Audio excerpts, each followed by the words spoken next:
Штат Вашингтон, где находится Сиэтл, называют самым зеленым штатом.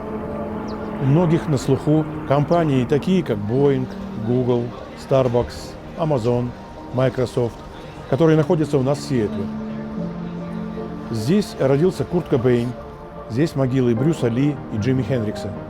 Их знают все. Но мало кто знает, что в Сиэтле есть еще одно яркое явление.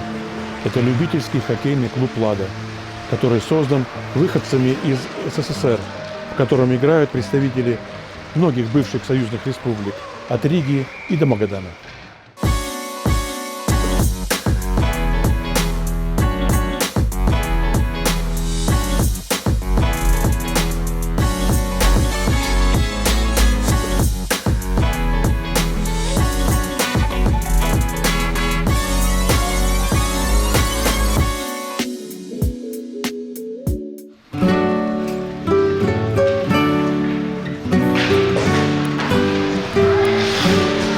Меня зовут Александр Белоусенко. Недавно мне исполнилось 65 лет. Я вышел на пенсию и там несколько часов в неделю просто продолжаю подрабатывать.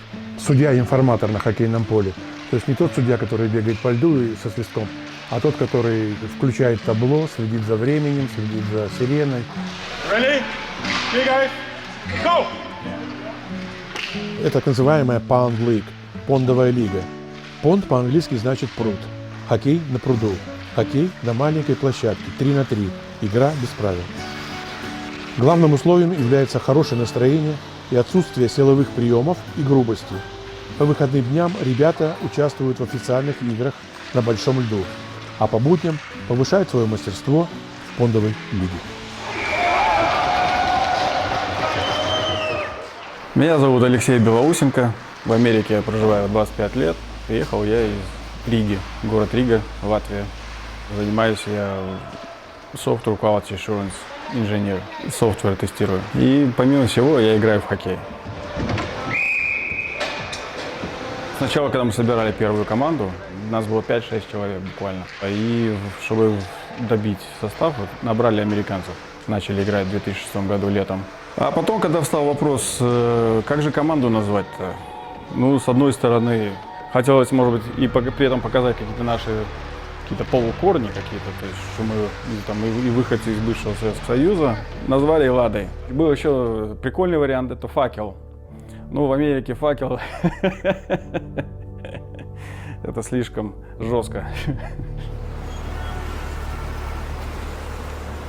Как-то по каким-то там каналам начали там подтягиваться еще какие-то там русских знакомых. И как-то начали добавляться больше русских в команду. Американцы как немножко начали отсеиваться. Ну и в какой-то момент просто у нас стала одна команда полностью русскоязычная, включая вратаря. А в 2010 году произошла какая-то очередная волна. Буквально пару-тройку сезонов сыграли. Еще произошла какая-то волна, там еще пришли люди. И на данный момент у нас 7 команд играет во всей лиге. Причем по разным уровням. Действительно, есть B, C и D. B — это которые там реально обладающие. Кто-то даже в детстве играл на очень серьезном уровне, там в спортшколах каких-нибудь. Ну и, соответственно, пониже. И те, кто пешком по льду ходит, ну, такие, как мы. 104 человека.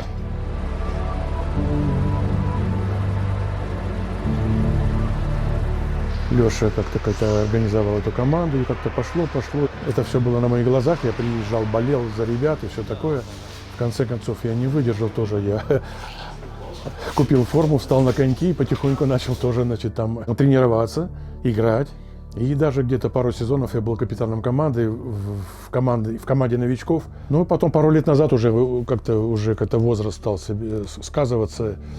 И в общем, я решил это дело оставить. Плохо играть мне не хотелось, было стыдно, а хорошо не получалось. Ну и поэтому я решил остаться в хоккее как судья-информатор, а играть я перестал.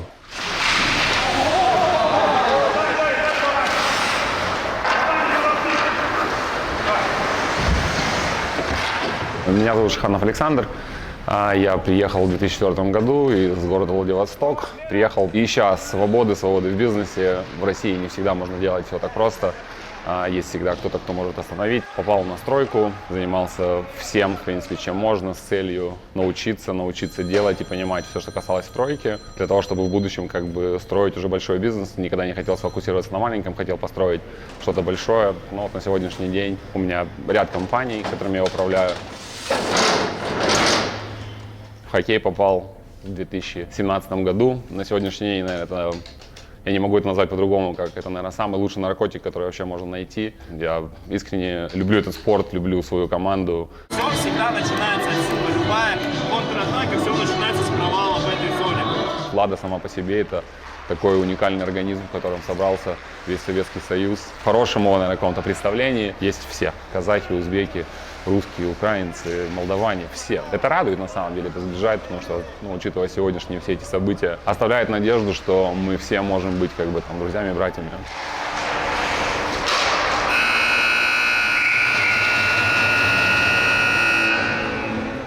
Меня зовут Дима, родом я из Минска, Беларусь. Приехал в 2004 году. Всю свою жизнь, там, с 7 лет я играл в хоккей в Минске.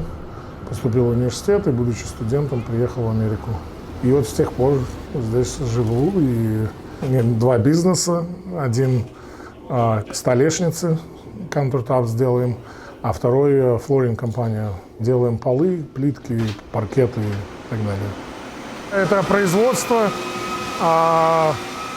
где все режется, пилится, полируется. Вот это работы уже, которые готовы на завтра устанавливаться. Люди ждут. Вот. Ну и, соответственно, у нас полностью цифровое производство. То есть все машины это CNC. Даже есть технология резкой водой под высоким давлением. Уже будучи здесь, я себе купил коньки и переборол этот страх, что вдруг не получится, вдруг это. И начал играть в хоккей. Вот уже 15-16 лет я здесь играю.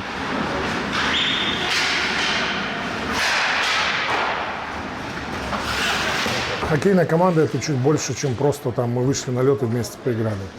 Хоккейная команда для меня, по крайней мере, это как часть семьи. То есть ты когда всех знаешь, 5 лет, 10 там.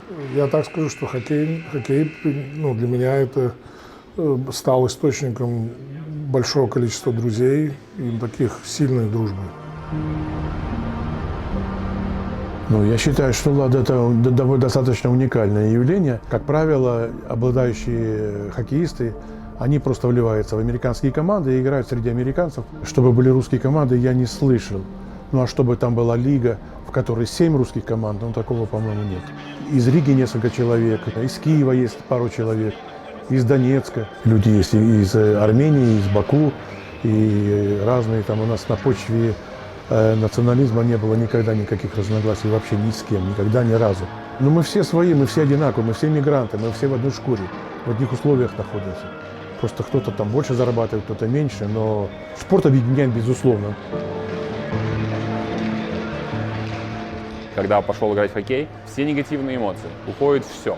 Даже хоккей это же эмоциональный суперспорт, да, ты там как бы можешь ехать, не знаю, там с кем-то столкнуться, там с кем-то там поругаться, поорать, там у нас драться нельзя, но поругаться, поорать точно можно. И вот эта вещь эмоционально, она просто разгружает тебя, и все, и ты счастливый человек после этого. Лада это уникальное движение, и у нас есть свои, там, Лада Капс, мы играем, как бы свои кубки разыгрываем.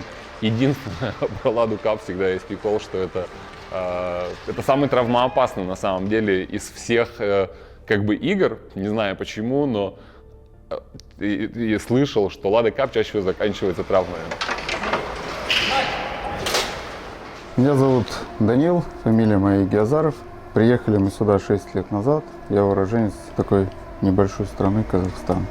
И моя родина там. И первые мои становления на коньки проходили тоже там. То, как сформировалось строение Лады, то, какой вот этот витает дух внутри Лады, к хорошему всегда тянутся. И люди тоже хотят попасть в эту семью, люди хотят окунуться в эту жизнь. Мы все-таки у нас же Лада-то вся состоит из наших русскоязычных ребят. Кто-то новенький приезжает, кто-то давно здесь жил, но никогда не был связан и готов там и в свои 50 начать выходить на лед, да, и пытаться что-то делать.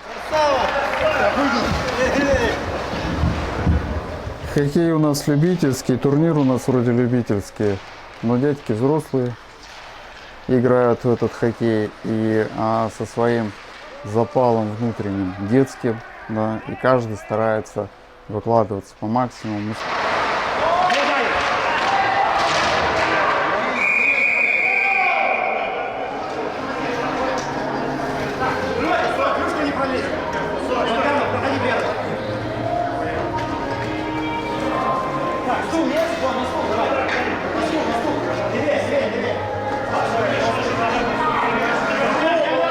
Когда я уже лежал за воротами на льду, я знал, что там все сломано.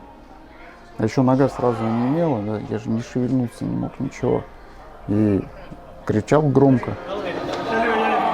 На спину просто, мы хотим поднять, не надо, оставь, нормально. Она реально кровь туда сейчас идет, это же плохо.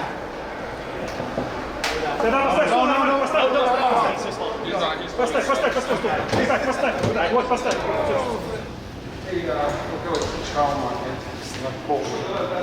Знакомый Савина.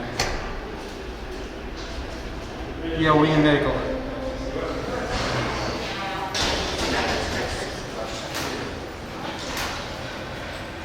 Да, случаются травмы.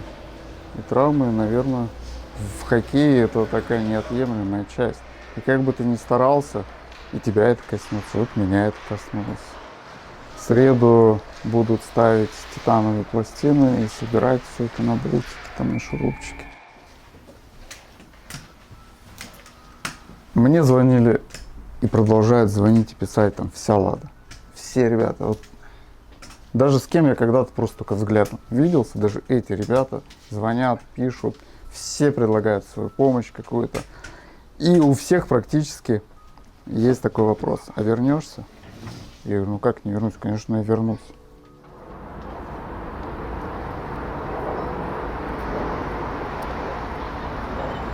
В страну я приехал в октябре 92 года, 30 лет назад. И первые 7 лет я прожил в Нью-Йорке. Имел разные работы, там на стройке работал, потом несколько лет в такси. Приехала через 3 года жена, которая выиграла грин-карту в лотерею. Потом приехал сын, и в 99 году мы снялись и переехали в Сиэтл. Мне Нью-Йорк очень не нравился, я долго думал, куда бы переехать так, чтобы было приятно жить. Я собирал эту информацию по крупицам, я покупал сиэтловские газеты специально в Манхэттене. Был такой газетный киоск, в котором продавались газеты всех 50 штатов. Штат подкупил чем? Тем, что все-таки климат раз. Второе, природа вокруг. Горы слева, горы справа. Мы закрыты, мы в коробке в такой. Справа континентальный климат, там, где холод собачий. С Канады идет холод, горы его закрывают. Озера, залив, рыбалка. Тут рыбаки с ума сходят, рыбы немерено. Потом люди здесь все-таки другие. Все-таки здесь другие люди. Здесь все-таки сказывается, что здесь крупные компании находятся и много людей, которые работают вокруг этой сферы. Они другие. Это самый красивый штат, самой красивейшей природой. Это самое лучшее лето, чистейший воздух. Это вечно, он называется вечно зеленый штат.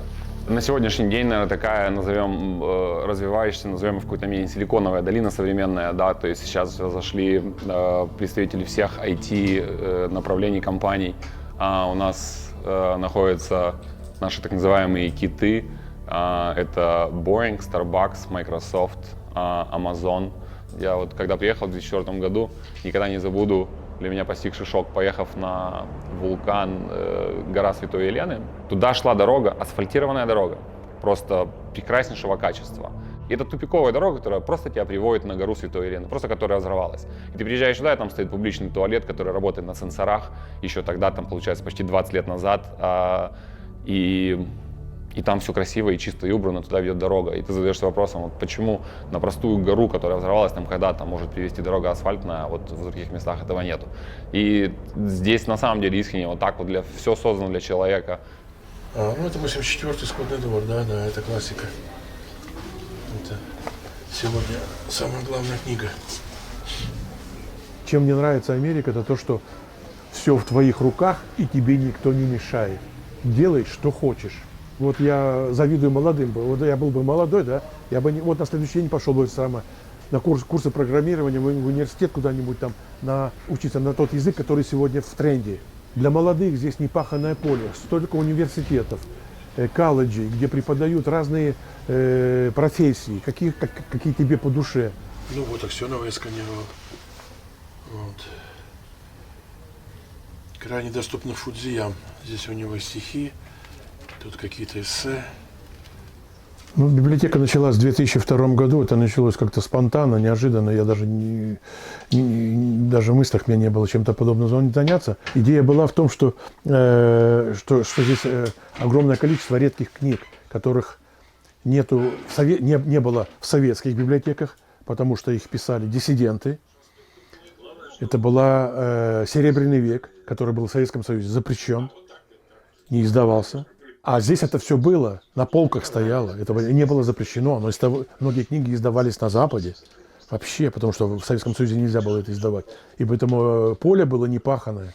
Вот. А во-вторых, хотелось этим богатством поделиться с другими. И поэтому пришла мысль, что это надо сканировать, это выкладывать, публиковать. И вот на этой волне вот это все и пошло. Вот. Сейчас время прошло, сейчас как бы уже все многое открылось, там, сейчас уже и закрывается обратно. Опять запрещает того, запрещают этого. То есть опять вернулись на 20 лет назад. Вот. И на сегодняшний день Роскомнадзор заблокировал мою библиотеку в России. Но через VPN все работает прекрасно. Вот. За пределами России библиотека работает прекрасно. И случится он скорее, чем он кажется. Теперь то же самое, заднюю обложку. Бывший Советский Союз – это моя родина, как бы. У меня папа украинец, мама русская, но мне не безразлична судьба того, что происходит там. Потому что это была моя страна, там же живут такие же люди, и там русские, не русские, но все равно наши люди, как бы, кем бы они там ни были по национальности. Вот. И я всей душой желаю, чтобы Россия поднялась когда-нибудь, в конце концов. Только не с колен, как это у Путина, а чтобы Россия поднялась реально, чтобы там был такой клондайк, как в Америке. Чтобы там это все росло, поднималось, чтобы люди жили не в нищете, а нормально имели заработок и все такое. Но когда в 2000-м Путин пришел к власти, я жене сказал в тот же день, говорю, все, караул, России конец.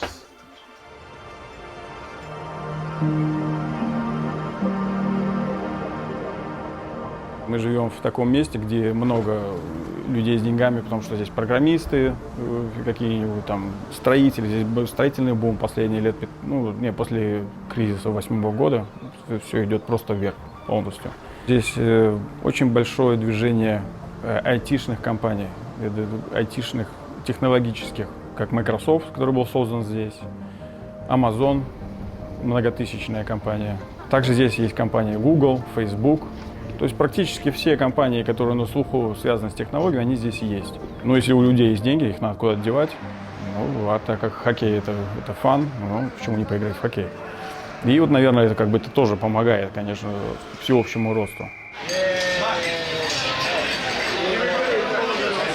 Игра закончилась, соперникам руки пожали, все, пошли, переоделись, пошутили, зашли, по пивасику дернули в баре. И все, у всех хорошее настроение, на позитиве. Меня зовут Илья Гильдерман. В Америке живу с 2010 года. И сейчас работаю уже 8 лет в Амазоне, в Amazon Web Services, занимаюсь всякими там сервисами.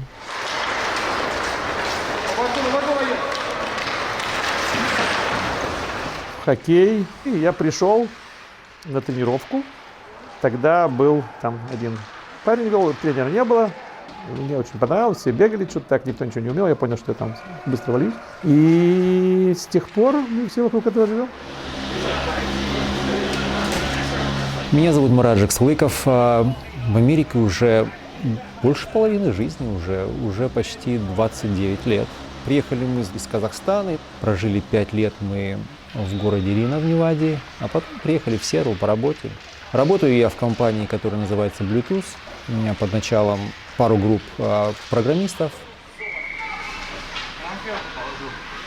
Такой группы, такой близкой по духу, такой группы, которая готова разделить свою жизнь друг с другом я, честно говоря, не встречал. «Лада» — это такой коллектив, который в конце концов оказывается ближе всех, с кем бы я людей не сравнивал.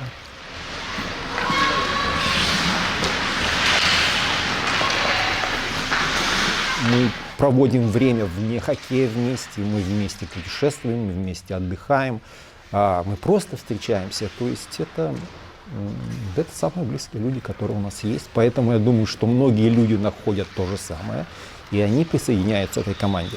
И остаются, и как бы эта группа растет, и она никуда не девается. Приходят новые люди, кто-то старше, кто-то младше. Я думаю, это будет продолжаться. Здесь мои друзья, моя «Лада», моя семья. Сейчас у меня такой период, мне сейчас 65 лет, и я вдруг осознал, что жизнь прошла. И это как-то так грустно-грустно, и как-то вот была какая-то движуха, там вот борьба за выживание, работа, там надо было статус получить, там надо было легализоваться, паспорт получить, там это. И как-то вот пока проходила вот эта движуха, была какая-то жизнь, и все, и работа. И вдруг я вышел на пенсию, в плане личной жизни я ничего больше не хочу. Мы сыты, мы накормлены, денег нам на еду хватает, дети упакованы. Свобода. Взяли собаку вот неделю назад, в субботу взяли овчарку. Детская мечта иметь свою овчарку немецкую.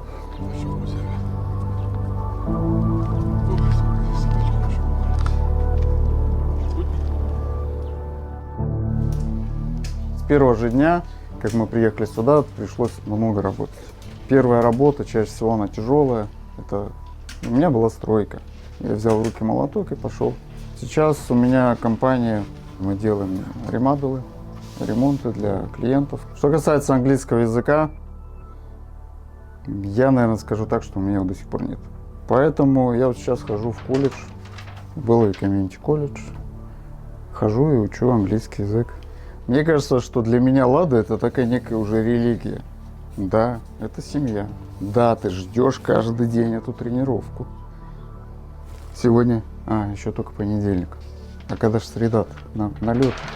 Тебе все время этого не хватает. Я думаю, что это будет развиваться, и, возможно, мы уже будем где-то играть между собой, где только играет русскоговорящая история. Сегодня мы играем с большим количеством команд, всех там, американцев, канадцев, неважно как бы.